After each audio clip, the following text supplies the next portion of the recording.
नमस्कार दोस्तों, नई क्लास में आप सभी का फिर से स्वागत है। आज की वीडियो में हम डिस्कस करेंगे भारत के नदी तंत्र को। अक्सर नदियों से भी एग्जामों में क्वेश्चंस पूछे जाते हैं, तो आज की वीडियो में हम नदियों के बारे में डिस्कस करेंगे। देखेंगे किस नदी का उद्गम स्थल कहाँ से है, इसकी भारत में कितनी लंबाई है, यह किन नदियों के साथ संगम बनाती है, और इनसे जुड़े कुछ अन्य तथ्य भी हम इस वीडियो में देखेंगे। तो चलिए शुरू करते हैं आज की वीडियो को बिना किसी देरी किए।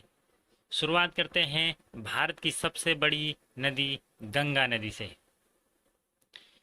तो गंगा नदी का उद्गम गंगोत्री के पास गोमुख हिमानी ग्लेशियर से होता है, जबकि इसका संगम बंगाल की खाड़ी में बाकी नदियों के साथ होता है। समुद्र तल से करीब 3900 मीटर की ऊंचाई पर स्थित है गंगोत्री का गोमुख हिमानी ग्लेशियर। अगर बात की जाए लंबाई की, तो भारत में गंगा की लंबाई 2525 किलोमीटर है, जो कि अन्य नदियों के मुकाबले सर्वाधिक है। अब गंगा नदी से जुड़े कुछ अन्य तथ्य देखते हैं। गंगा असल में अलकनंदा और भागीरथी का सम्मिलित नाम है, जो कि उत्तराखंड के देवप्रयाग में मिलते हैं, और वहाँ से ही गंगा नदी का जन्म होता है। अलकनंदा और भागीरथी नदी देवप्रयाग में मिलकर मुख्य धारा गंगा नदी का निर्माण करती है। गंगा की प्रमुख सहायक नदियाँ यमुना, गंडक, घाघरा, कोसी आदि हैं। बंगाल की खाड़ी में मिलने से पहले गंगा नदी उत्तराखंड, उत्तर प्रदेश, बिहार और पश्चिम बंगाल से गुजरती है। अगली नदी है सतलज नदी। सतलज मानसरोवर झील के पास स्थित राकस ताल से उत्पन्न होती है, जिसकी ऊंचाई समुद्र तल से 4555 मीटर स्थित है। जबकि सतलज का संगम होता है चिनाब नदी में। लंबाई की बात की जाए तो कुल सतलज की लंबाई 1500 किलोमीटर है, और भारत में इसकी 1050 किलोमीटर। जबकि इसके अन्य तथ्य हैं, शिवालिक पर्वत श्रृंखला से गुजरती हुई पंजाब में यह प्रवेश करती है और चिनाब नदी में मिल जाती है। लुधियाना और फिरोजपुर सतलज के तटों पर ही स्थित हैं। अगली नदी है सिंधु, जिसे इंडस नदी भी कहा जाता है। इसका उद्गम स्थल तिब्बत में मानसरोवर झील के पास सानोख्याबाब हिमनद से होता है, जबकि इसका संगम अरब सागर में होता है। अगर लंबाई की बात की जाए तो कुल लंबाई 2880 किलोमीटर और भारत में 1114 किलोमीटर सिंधु नदी की लंबाई है।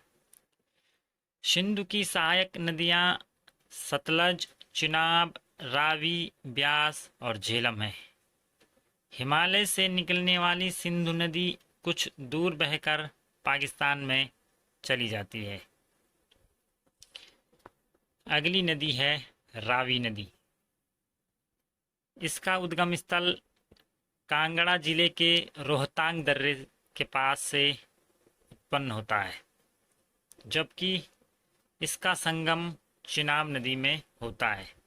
लंबाई की बात की जाए तो इसकी कुल लंबाई 725 किलोमीटर है, और इससे जुड़े कुछ अन्य तथ्य हैं।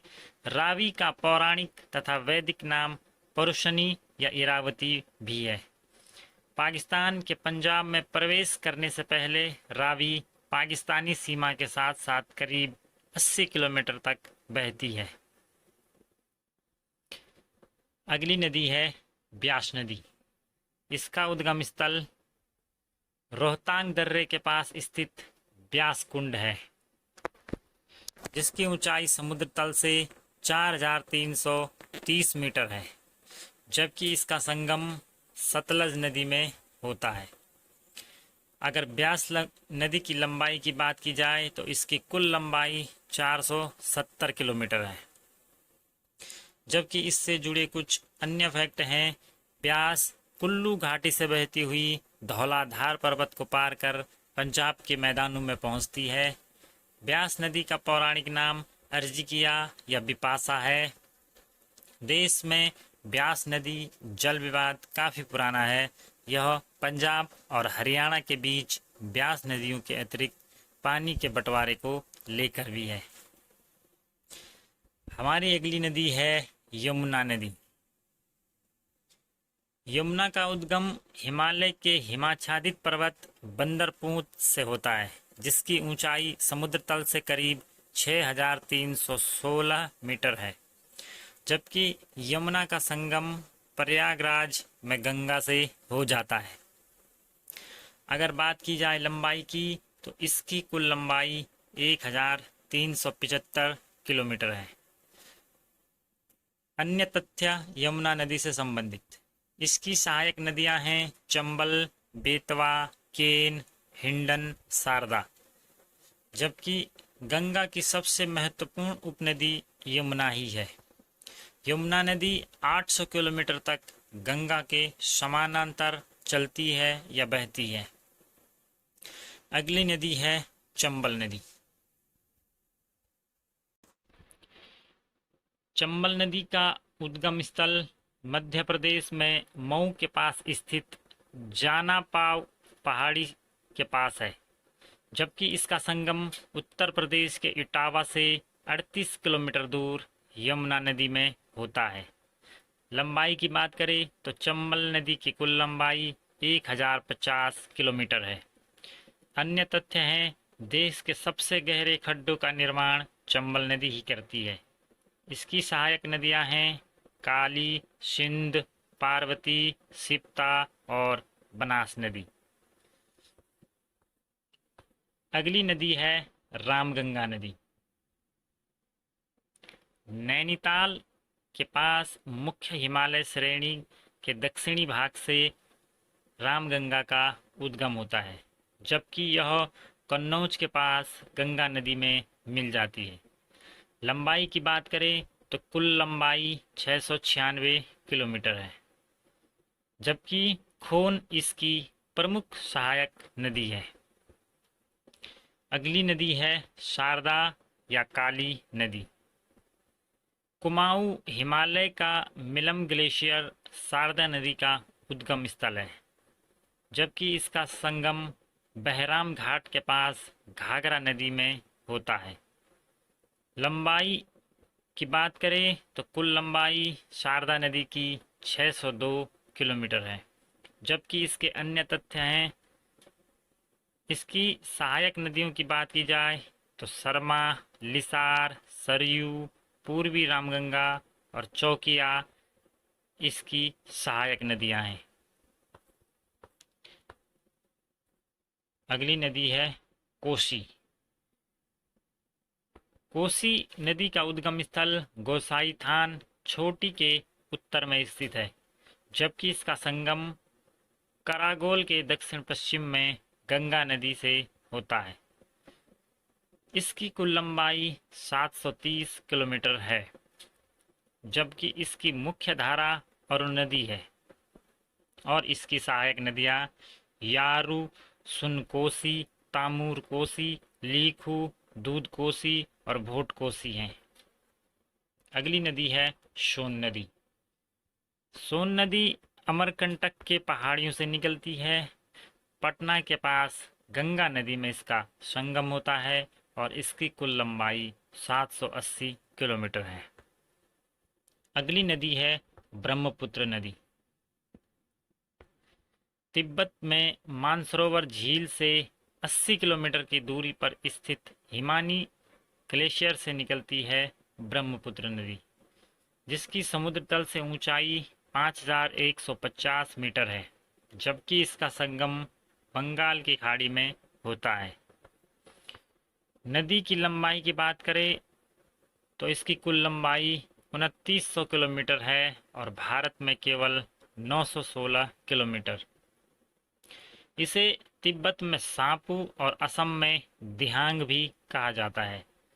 जबकि ब्रह्मपुत्र की सहायक नदियां हैं डिबोंग, लोहित, सेसरी, नोवा, दिहांग, धनसीरो, तिस्ता, जिंजराम। नेक्स्ट नदी है नर्मदा नदी। विंध्याचल पर्वत श्रेणियों में स्थित अमरकंटक नाम के स्थान से निकलती है नर्मदा नदी, जिसकी ऊंचाई समुद्र तल से 1057 मीटर है, जबकि इसका संगम है खंभात की खाड़ी में। इसकी कुल लंबाई है 1312 किलोमीटर। जबलपुर में भेड़ा घाट, कंपास, कपिलधारा जलप्रपात का निर्माण इसी नदी पर हुआ है। अगली नदी है ताप्ती। मध्य प्रदेश के बैतूल जिले से इसका उद्गम होता है, जबकि सूरत के पास खंभात की खाड़ी में इसका संगम है और ताप्ती की कुल लंबाई 724 किलोमीटर है, जबकि इसकी सहायक नदी पूर्णा नदी है। अगली नदी है शिप्रा। मध्य प्रदेश में बहने वाली शिप्रा का उद्गम इंदौर जिले की ककरी बरड़ी नामक पहाड़ी से होता है, जबकि इसका संगम चंबल नदी में होता है।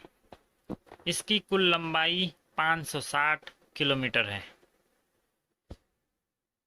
इसके किनारे उज्जैन का विख्यात महाकालेश्वर मंदिर है, जहां हर 12 साल बाद कुंभ मेला लगता है। अगली नदी है गोदावरी नदी। महाराष्ट्र के नासिक जिले की एक पहाड़ी से गोदावरी का उद्गम होता है, जबकि इसका संगम बंगाल की खाड़ी में होता है।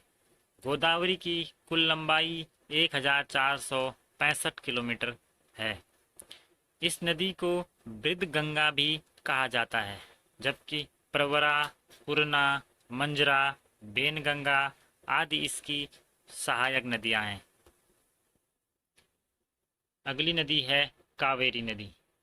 कर्नाटक के कुर्ग जिले में स्थित ब्रह्मगिरी पहाड़ी से उद्गम होता है कावेरी नदी का, जबकि इसका भी संगम बंगाल की खाड़ी में होता है। बात की जाए लंबाई की तो कावेरी नदी की कुल लंबाई 800 किलोमीटर है। समुद्र तल से इसकी ऊंचाई 1341 मीटर है। इसे दक्षिण भारत की गंगा के नाम से जाना जाता है। मोस्ट इम्पोर्टेंट क्वेश्चंस कि किस नदी को दक्षिण भारत की गंगा नाम से जाना जाता है, तो कावेरी नदी को दक्षिण भारत की गंगा के नाम से जाना जाता है। अगली नदी है तुंगभद्रा नदी। कर्नाटक के पश्चिम घाट पहाड़ की गंगा मूल चोटी से तुंगा और पास में ही काडूर से भद्रा नदी का उद्गम होता है। इसका संगम कृष्णा नदी में होता है, जबकि इस नदी की कुल लंबाई 331 किलोमीटर है। कुमुदवती, वर्धा, हिंद आदि इसकी प्रमुख सहायक नदियां हैं। अगली नदी है दक्षिणी टोंस। कैमूर पहाड़ियों में स्थित तमसा कुंड जलाशय से दक्षिणी टोंस का उद्गम होता है, जबकि सिरसा के पास यह गंगा नदी में मिल जाती है। इसकी कुल लंबाई 265 किलोमीटर है और इस पर ही बिहार प्रपात स्थित है। तो ये थी दोस्तों भारत की तमाम नदियाँ जिनसे कि एग्जामों में क्वेश्चंस पूछे जाते हैं। अगर कोई नदी छूट रही हो तो आप कमेंट बॉक्स में बता सकते हैं, उसको हम नेक्स्ट वीडियो में डिस्कस करेंगे। आप इन नदियों के उद्गम, संगम, लंबाई और इनसे जुड़े अन्य तथ्य को अच्छे से तैयार कीजिए। वीडियो अच्छी लगी हो तो लाइक कर दीजिए, चैनल को सब्सक्राइब कीजिए। मैं मिलता हूँ आपसे अगली वीडियो के साथ, तब तक के लिए धन्यवाद।